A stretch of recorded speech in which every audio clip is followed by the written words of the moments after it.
দেখো বন্ধুরা, রবিবারের special menu chicken pulao, chicken Tewari.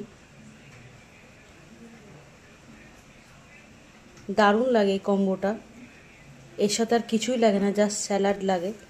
কতটা লোভনীয় হয়েছে তা ক্লোজ করে দেখাচ্ছি। দারুণ গন্ধ বেরোচ্ছে বন্ধুরা। আর দেখো কতটা ঝুড়ো ঝুড়ো হয়েছে। এই দেখো, সম্পূর্ণ দেখাচ্ছে, একটার সাথে একটার কোনো সম্পর্ক নেই। এই দেখো, জাস্ট খেতে অসাধারণ লাগবে। এটার সাথে আর কিছু লাগে না, জাস্ট স্যালাড দিয়ে খেয়ে নিতে হবে। আর রায়তা হলে ভালো হতো, আজকে রায়তা নেই। বাইরে বৃষ্টি হচ্ছে এতদিন পরে, আজকে রোববারে বৃষ্টি নেমেছে বন্ধুরা। আর এই দেখো স্যালাড কেটে নিয়েছি। তোমাদের দাদাভাই খেতে চায় না পেঁয়াজ, শুধু শশা খাবে। শশা খাবে ও, আমি পেঁয়াজ দিয়ে খাবো। পেঁয়াজ ছাড়া এগুলো ভালো লাগে না খেতে। কেমন লাগলো রেসিপিটা কমেন্ট করে জানাবে। আর সম্পূর্ণ নিজস্ব স্টাইলে একদম যত রকম সস ছিল দিয়েছি, দিয়ে একদম আদা পেঁয়াজ রসুন সবজি দিয়ে দারুণভাবে করেছি।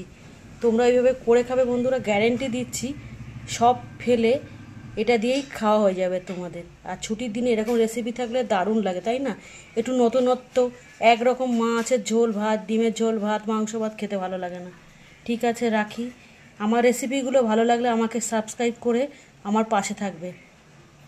ফেসবুক থেকে যারা দেখছো আমাকে ফলো করে দিও, আর ইউটিউব থেকে যারা দেখছো সুচরিতা রান্নাঘর ফলো করবে আর সাবস্ক্রাইব করে আমার পাশে থাকবে। থ্যাংক ইউ আর লাভ ইউ অল। টাটা, দেখা হবে অন্য কোনো ভিডিওতে অন্য কোনো রেসিপি নিয়ে।